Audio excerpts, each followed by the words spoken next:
Getting your kid a competitive SAT math score that actually gets them noticed by top colleges should not be hard. It should be actually really easy. And there's three things that I teach my students to make this process easy for them. The first is content. Now, a lot of kids go into the SAT without understanding what type of content the College Board teaches, and because of that, are completely mystified and think that the SAT has a really hard problem-solving questions that they don't understand how to do. But it's structured. All right, the College Board releases all types of subjects that they actually test on online. So they just look it up. There's no excuse.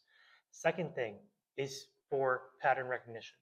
And I think a lot of kids underestimate this, but there's a specific format that the SAT has on every single question they ask. And so if your kid can understand what pattern they ask and how to answer that type of question, then they're golden. They can answer any type of question. The only thing that changes between the SATs is the numbers on the question. The third thing is careless errors. The way that I fixed this with my students, I actually had a kid a couple months ago who was getting a 660 on his math score, and he's a really bright kid. And so what we did was we logged all of his errors, and we saw that a majority of his errors were coming from algebra, like very simple algebra, and they were careless errors. And so he was not overthinking them, he was underthinking them and getting too confident.